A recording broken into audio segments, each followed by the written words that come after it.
Notre système solaire, immense, majestueux, apparemment rassurant. Du moins à l'œil nu.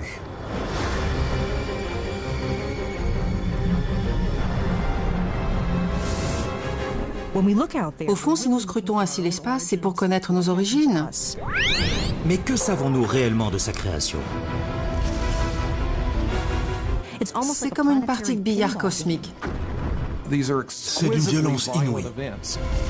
Et pourtant, c'est bien de là qu'est né notre système solaire.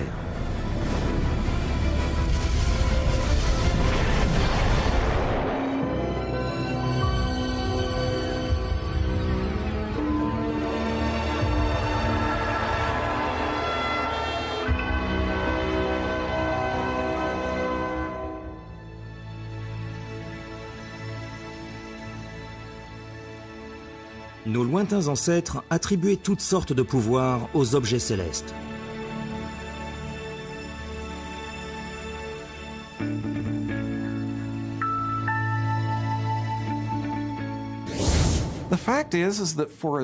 Depuis leur apparition, les hommes scrutent les cieux et se posent la même question.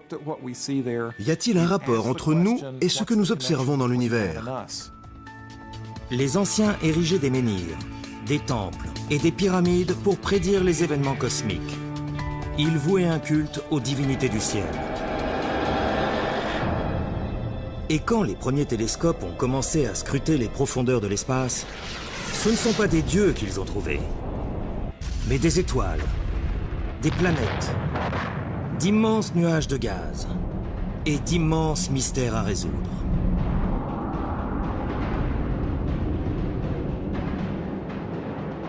En 1755, le scientifique et philosophe allemand Emmanuel Kant observe les nébuleuses et élabore la première théorie moderne sur la formation de notre système solaire. Les nébuleuses, ces merveilleux nuages de l'espace interstellaire, ont un rôle fondamental. C'est là que naissent les étoiles et que se forment les planètes. Il y a 250 ans déjà, Kant supposait que les nébuleuses peuvent engendrer des étoiles et des planètes en s'effondrant sur elles-mêmes. Depuis, la recherche a fait du chemin. Nous savons comment le Soleil et les planètes se sont formés. Mais des mystères entourent encore la naissance de notre système solaire.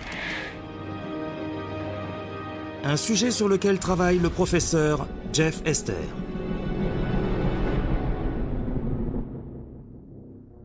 Nous pouvons désormais répondre aux questions que l'humanité se pose depuis toujours.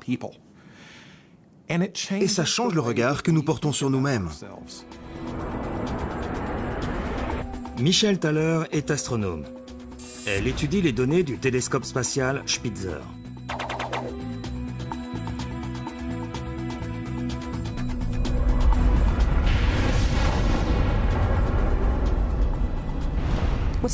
L'astronomie moderne nous permet de voir enfin l'univers tel qu'il est, et non tel que nous le percevons.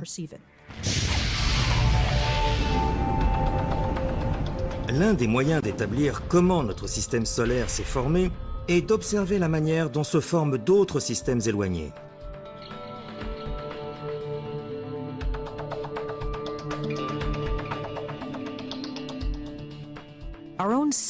Notre perception oculaire nous permet de voir une partie de l'univers réel. Il existe tant de choses que les humains n'ont pas la faculté de voir.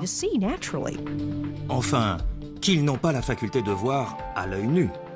Les objets émettent des radiations infrarouges, et la longueur d'onde de l'infrarouge est supérieure à celle de la lumière visible. Or, les télescopes conventionnels utilisent la lumière visible. Ils ne peuvent pas distinguer l'intérieur d'une nébuleuse.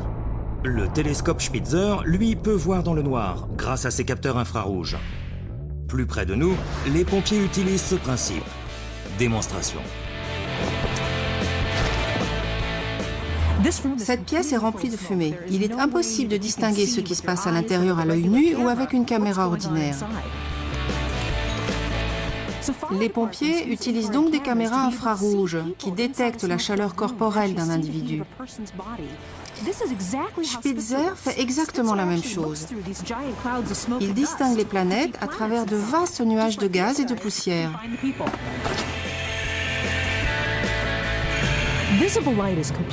La fumée et la poussière masquent la lumière visible. Mais la longueur d'onde de l'infrarouge est plus puissante.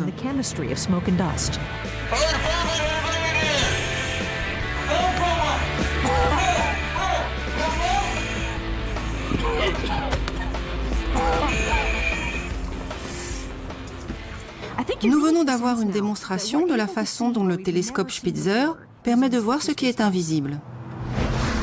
Un outil incomparable pour les chercheurs.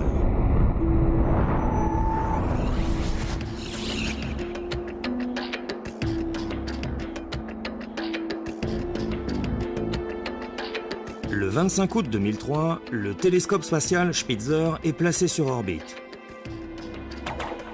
Et il envoie bientôt ses premiers clichés. Personne n'avait encore vu à quoi ressemblait l'univers à travers cette longueur d'onde. Nous avons d'abord été frappés par la beauté des images. Je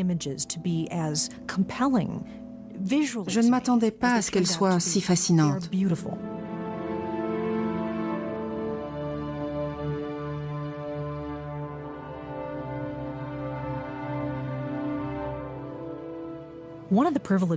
L'observation de la formation des étoiles et des planètes nous permet de remonter le temps et de voir par où nous sommes passés il y a plusieurs milliards d'années. Autrement dit, comment l'effondrement d'une nébuleuse a provoqué la formation de notre système solaire.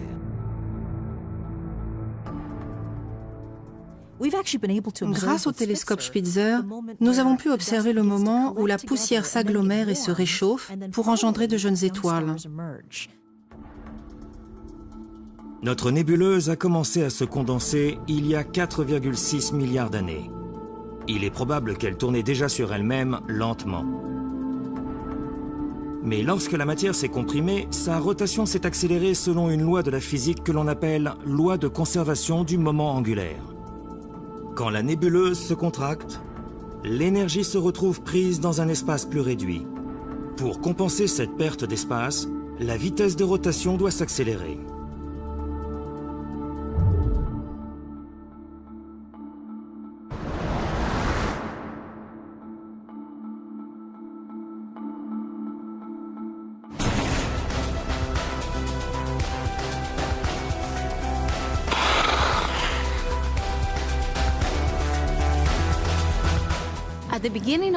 À l'origine du système solaire, la nébuleuse était étendue et sa rotation était lente. Lorsqu'elle s'est effondrée sur elle-même, sa rotation s'est accélérée. Un patineur subit le même phénomène. Lorsqu'il tournoie les bras écartés, sa rotation est lente. Lorsqu'il ramène les bras vers lui, la rotation s'accélère.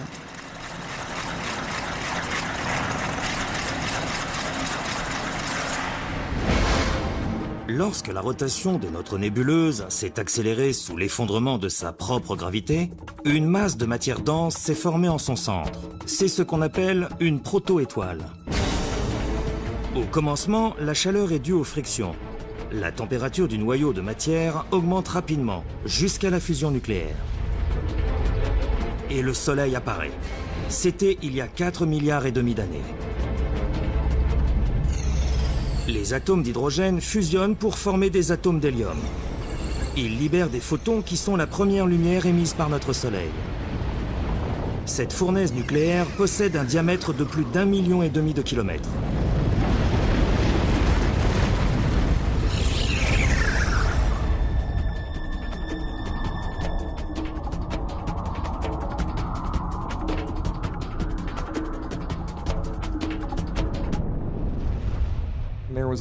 L'activité était intense, les conditions changeaient à toute vitesse, rythmées par des explosions et une radiation phénoménale. Ça devait être assez spectaculaire. Notre Soleil est sans doute issu de l'un des phénomènes les plus violents du cosmos. La mort par explosion d'une autre étoile.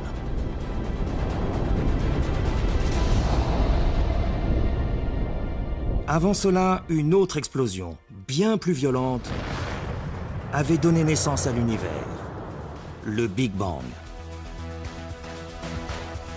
On ignore ce qui l'a provoqué, Mais cette explosion serait à l'origine de l'espace, du temps et de toute la matière présente dans l'univers. Pourtant, certains astrophysiciens sont sceptiques, comme le professeur Stan Woosley, car le Big Bang n'a engendré presque aucun des 92 éléments chimiques naturels recensés dans l'univers.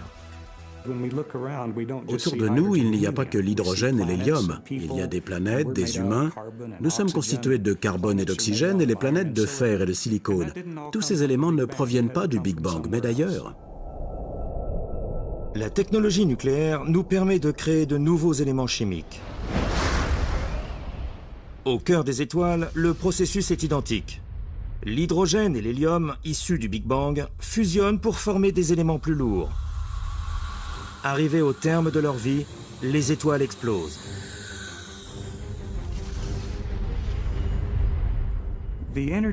L'énergie dégagée par une supernova qui explose équivaut à celle que libère notre Soleil en 10 milliards d'années, soit sa durée de vie. Mais la supernova dégage cette énergie en moins de 24 heures. Puis son volume croît durant quelques mois. À ce stade, elle brille comme 1 milliard de soleils. Au cours de cette agonie, la fusion des éléments que l'étoile a engendrés donne naissance à des éléments plus lourds. Et lorsqu'elle explose, la matière est projetée dans l'espace. En mourant, l'étoile crée les éléments essentiels à la vie et à la formation des planètes. Elle expulse le produit des fusions nucléaires vers les nuages de gaz interstellaires. Mais pourquoi les nébuleuses s'effondrent-elles sur elles-mêmes? Pour le savoir, il faut examiner la matière primitive dont elles sont constituées. Notamment deux des plus anciens objets célestes du système solaire, les astéroïdes et les comètes.